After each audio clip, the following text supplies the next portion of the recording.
Oleh karena ada rencana untuk pendirian perguruan tinggi di Nia Selatan, di Telu Dalam, maka kami merencanakan lebih dahulu pendirian yayasan.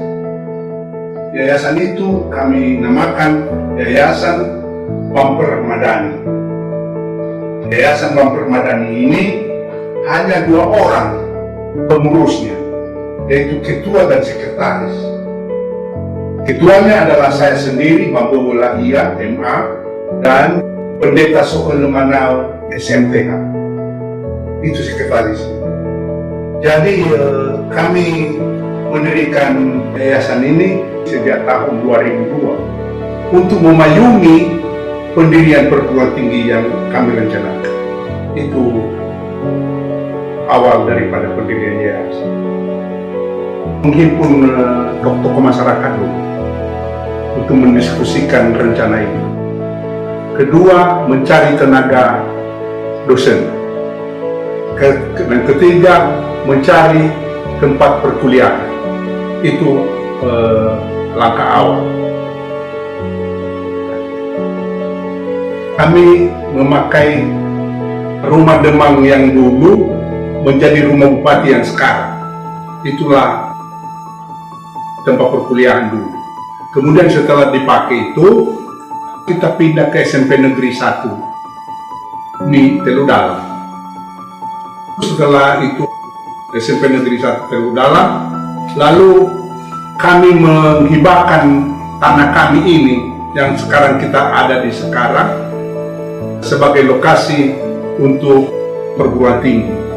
Akhirnya telah sah memiliki kampus STKIP dan STIE Nia Selatan 2. Kita bergabung dengan kampus lain. Kami berlindung secara legalitas dengan IKIP Gunung Stoli dan STIE Pembangunan Nasional Gunung Stoli. Kami bergabung di situ karena waktu itu belum ada izin operasional. Nias pada waktu itu baru 1 kabupaten, maka diperkenankan itu pendirian kampus 1 IKIP Gunung Stoli dan kampus 2 IKIP Telu Dalam. Kampus 1 Sekolah Tinggi Pembangunan Nasional Gunung Stoli dan kampus 2 Sekolah Tinggi Ekonomi Pembangunan Nasional Telu Dalam. Tahun 2008 kita mendapat izin operasional untuk STKIP dan untuk STIE, dan kemudian kita berpisah dari Gunung Stoli karena selama ini berlindung di bawah legalitas Gunung Stoli, lalu kita memisahkan diri. Kita mendirikan perguruan tinggi sendiri di Telu Dalam, dan akhirnya tahun 2010 Yayasan Bamper Madani batal demi hukum karena tidak melaporkan ke Menteri Hukum dan HAM, lalu diganti dengan Yayasan Pendidikan Nia Selatan sebagai yayasan payung yang melindungi kegiatan pendidikan di Nia Selatan. Perguruan tinggi STKIP dan STIE dan STIH Telu Dalam. STIH Telu Dalam itu keluar izin operasional tahun 2013. Pada waktu itu kami sudah membangun 10 gedung, 10 ruangan gedung perkuliahan, tetapi itu ambruk dan rata jadi tanah pada waktu gempa tahun 2005. Akhirnya kami mulai meminta donasi dari mana-mana. Ada donasi dari Jogja, dari gereja-gereja sekitar Yogyakarta yang dihimpun oleh Dr. Fenali Lahabu. Ada juga dari Kartidaya, dan itu akhirnya ada juga usaha sendiri. Dan kita meminta bantuan dari Nederland Red Cross Palang Merah Nederland untuk membantu kita sehingga membangun 10 ruangan itu kayu semi permanen. Jadi pada waktu 23 ruangan sudah siap jadi tempat untuk tempat perkuliahan pada waktu itu, dan itu sudah cukup. Ada 5 alasan, yaitu mendekatkan jarak fasilitas pendidikan tinggi kepada anak-anak tamatan SMLTA di Nia Selatan, agar mereka dapat memperoleh kesempatan belajar di perguruan tinggi. Itu mendekatkan fasilitas perguruan tinggi. Kedua, menciptakan daya pikat bagi anak-anak muda di daerah pedesaan, agar mereka bisa berkembang di daerah pedesaan dan langsung memenuhi arus manusia urbanisasi ke kota. Ketiga, agar terjadi desentralisasi pembangunan, yaitu dari pusat ke daerah. Dan keempat, agar gagasan membangun bangsa harus dimulai dari pinggiran di daerah pedesaan. Dan kelima, untuk memenuhi aliran uang tunai ke luar daerah, dari Nias ke luar daerah, untuk memenuhi aliran dana ke luar daerah. Itu 5 alasan itu sebagai alasan untuk pendirian perguruan tinggi. Mulai menggerakkan kegiatan pendirian universitas ini tahun 2019, dan tahun 2019 itu kita mengajukan beberapa kali proposal, tetapi diminta supaya disempurnakan.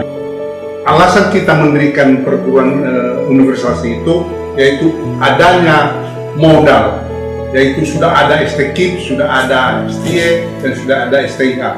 Kemudian kita menambah 3 program studi lain lagi, yaitu agroteknologi dan ilmu komputer dan sistem informasi. Jadi berdirinya universitas ini tahun 2021. 2021 yaitu setelah kita memperoleh izin operasional Universitas Nia Seraya nomor 303/E/O/2021, terbit tanggal 29 Juli 2021. Itulah awal daripada perguruan tinggi dalam bentuk universitas. Dan setelah terbit izinnya, maka kami mengatur komposisi daripada personil Universitas Nia Seraya, yaitu rektor, yaitu Dr. Martiman Suwaidisiwa Saruma SPD MPD, kemudian Ketua SPI Dr. Sitasi Jagete MA, dan Sekretaris SPI Henry Kuasa Sihura SESNN. Kemudian rektor mengangkat 3 wakil rektor, yaitu wakil rektor 1 Restu Damai Laia SPD MPD, wakil rektor 2 Samalu Obama SEMM, wakil rektor 3 Dr. Rebecca Evelina Laia SD MRE. Kemudian universitas hanya memiliki 4 fakultas, dan fakultas pendidikan yang dekannya adalah Agustin Sukses Dahi SOS MPD, dan wakil dekan M. Yunus SS MS. Kemudian Fakultas Ekonomi dan Bisnis, dekannya adalah Alwina Manang SEMM, dan wakil dekan Paskalis Dahi SE MAP MM. Kemudian Fakultas Hukum, dekannya adalah Lakade de Laia SHMA, dan wakil dekannya adalah Dalina Matelombanua SHMA. Fakultas Sains dan Teknologi,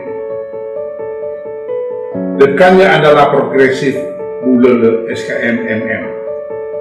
Dan 2 lembaga penunjang, yaitu Lembaga Penjaminan Mutu Internal LPMI, yang dipimpin oleh seorang direktur yang dijabat oleh Yan Peter Basman Jiralu SPD MM MPD, dan Penelitian Pengabdian kepada Masyarakat LPPM, yang direkturnya dipegang oleh Mary Christina Jaluku SPD MPD. kinerja yang sudah terlaksana sampai saat ini terlihat mulai berkembang itu berkembang maju sampai menciptakan kegiatan-kegiatan yang kreatif di kampus.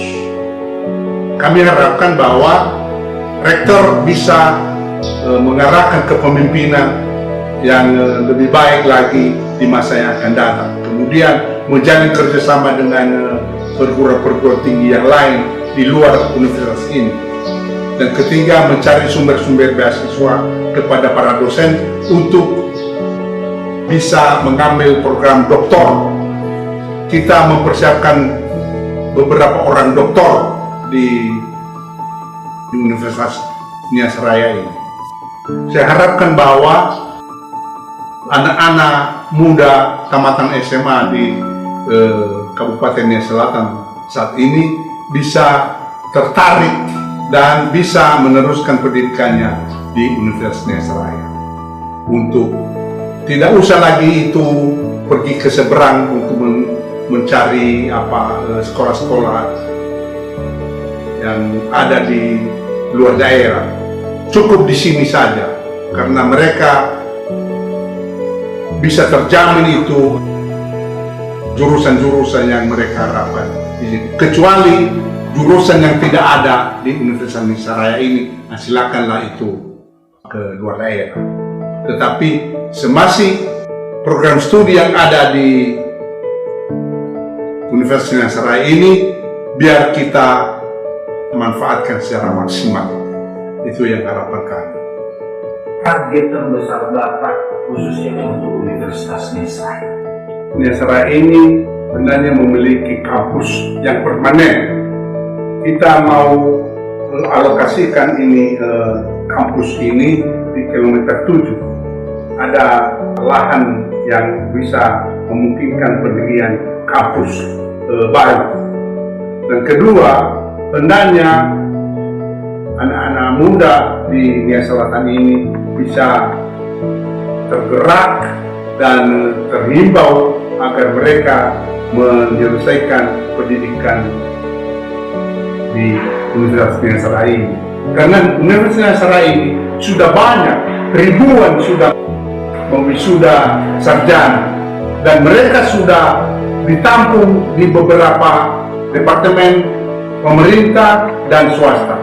Sudah terserah mereka sebagai tenaga kerja di pemerintah dan di swasta. Itu harapan kami agar bisa menciptakan perubahan total di daerah Nias pada umumnya dan Nias Selatan pada khususnya. Apa kesan-pesan untuk para panitia Nias Natalista ini? Pesan saya, laksanakan perayaan Dies Natalis ini secara sederhana, tetapi menyentuh masyarakat. Bisa sekaligus mempromosikan perguruan tinggi ini, Universitas Nias Raya, ke masyarakat lebih luas lagi.